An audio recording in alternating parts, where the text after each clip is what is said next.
Hi you guys, this is Prophecy Chapter 2, Part 1. It hits home. Eli picked up his daughter and they went back to the house. Eli looked over at Lisa as she opened his car door to get out. "Do you have homework, honey?" Lisa nodded as she looked at him, her eyes wide with excitement. "Yes, Daddy, but not a lot." Eli laughed. She was so serious. "Okay, honey, you do your not a lot of homework and I'll fix us some supper." Lisa smiled at him. "Okay, Daddy." Eli got out and shut his door and went around to help her out of the car with her book bag. He then headed for the door to unlock it, with Lisa following close behind. After opening the door, Eli helped Lisa take her coat off and hung it up on the coat rack. "All right now, honey, you go and do your homework and Daddy will fix you something." Lisa giggled. "All right, Daddy." Eli headed straight for the kitchen, opening the cabinet to pull out the pots and pans he would need. As he reached for the fridge door to start collecting the meat and vegetables, the phone rang. He stopped and reached over on the counter by the fridge for the landline phone. Picking it up, he said, "Hello." It was Erica. "What's wrong?" His instant worry kicked in. She never called during work hours. Erica was silent momentarily at first, and finally, with a shaky voice, she spoke. "Eli, some kind of government workers are here in the building." Eli was confused, and she would have seen it had she been on the side of the phone. "And?" That word is all he could seem to muster at the moment. "Eli." Erica became silent again, and after a moment she returned, but she began whispering. "They came in right before my shift and they have these scanner things and medical bags. I can hear people crying down the hall. I don't know what's going on, and I'm afraid to leave my office." She was truly scared. Eli could hear the fear and confusion in her voice. He felt the urgency to react. "I'll be there in 15 minutes, Erica. Stay put. Hide under your desk if you need to. I'm coming." "No, don't come. Don't bring Lisa, please. Call the police and have them come save us. I'll hide, I promise." Erica was panicked and sounded like it. Eli let out a deep, long-held breath. "I'll call them, and I'll wait, but I won't wait long." Eli hung up with Erica and dialed the police. "Yes, my wife works at Roman's law offices, and she just called me panicked. She said that there are men there with medical bags and people are crying. I need you to go there and escort my wife out unharmed, please. Her name is Erica Lansford." The dispatch woman was a woman, and her voice was shaky when she answered. "Sir, I'm sorry, but we can't send anyone to help your wife. Those men are everywhere right now." Eli was confused, and if the dispatch could have seen the look on his face, she'd understand it. "Wait, you can't send anyone? Those men are everywhere? What in the hell does that even mean?" The dispatch woman took a deep breath and began whispering her next reply. "Sir, it's the mark. You know, mark of the beast. It began suddenly this morning. Children at school were first, apparently. Parents have been calling in all afternoon since school let out. Please, sir, relax. Your wife will be home afterwards, all in one piece, unless..." She stopped and let the last of her words trail off. "Unless what?" Eli was starting to feel sick. "Unless she refuses it, sir, in which case I don't know what will happen to her." Eli was beginning to panic. "Have they covered the police station yet? Did you take the mark?" The woman let out another shaky breath. "They haven't been to my office yet, sir. I'm hanging up from here and sneaking out the window. I need to go home and warn my husband and protect my own child." Eli had a scary thought enter his mind. Enter his mind. He had picked up Lisa and no one had mentioned anything. Everyone acted normal. He needed to check Lisa. Eli slammed the phone down and ran upstairs. "Lisa," he called as he ran. What, Daddy? Lisa stepped out of her bedroom, her pencil still in her hand, and looked at him confused.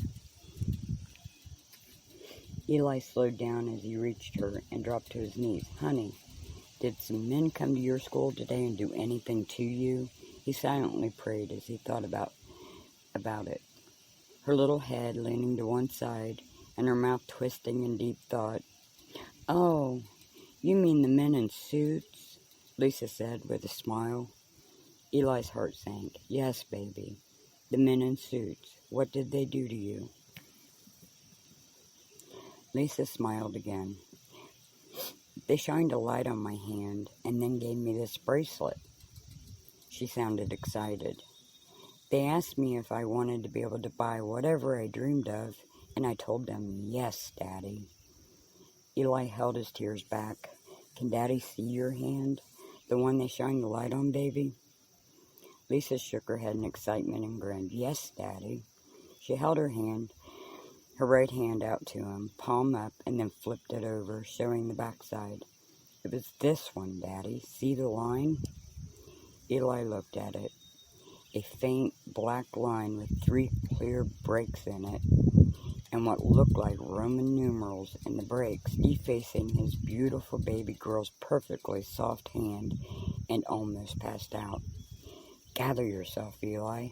He tried to coax himself silently. Yes, baby, Daddy sees the line. Lisa, you and I need to go get Mommy from work, okay? He stood up and looked away from her. How could this have happened?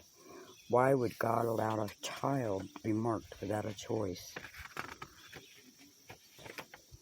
Okay, Daddy, let's go. Lisa skipped past him and headed down the stairs. Daddy's coming. Chapter 2, Part 2. Government soldiers stood together, talking in the lobby of Roman's law office. Eli peeked around the corner at them and hurriedly jerked back as one of the men turned his way. He had to think. How was he going to get past them, undetected? Did he really even need to get past them to get to Erica? Eli looked back down the hall from which he'd entered at the end of the exit door. There were stairs by that door. He remembered this standing at the end corner of the hall. He closed his eyes and tried to envision where those stairs might lead. Erica was on the 3rd floor, second office.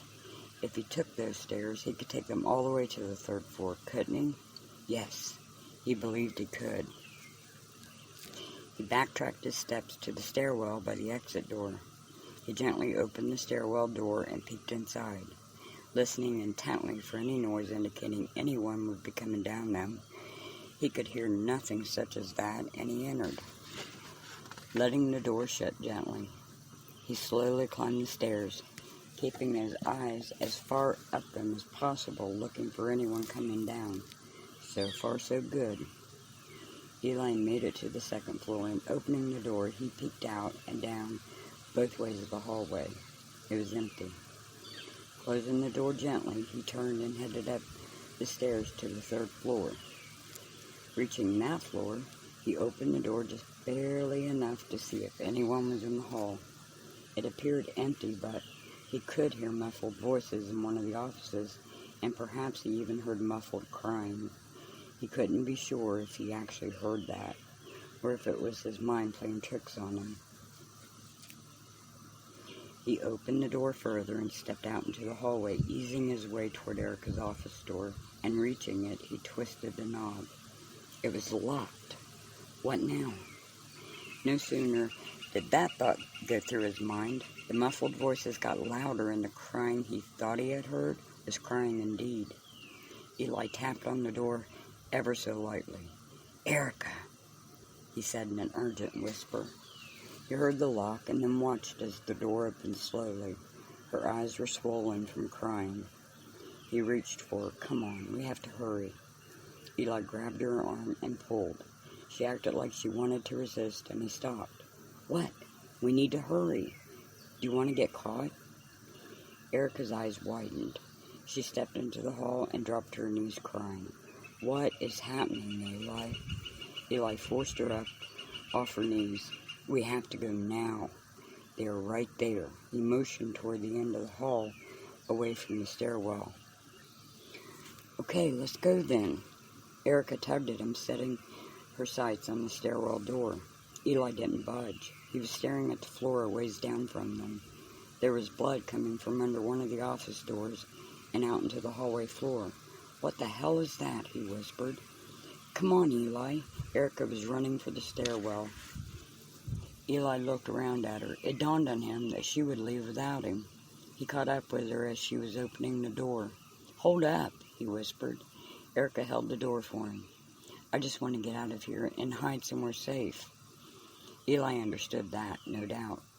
Be careful going down. Make sure you keep your eyes peeled and your ears open for anyone on the stairwell, Erica.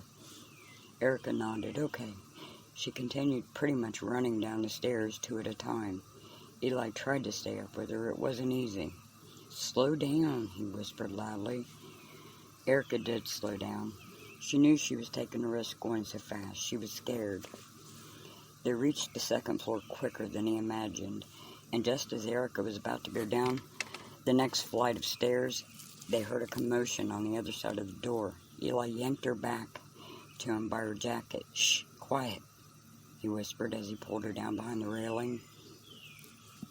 There was a bang on the door, a hard bang, as if someone had been pushed into it. Erica looked at Eli, fear evident on her face.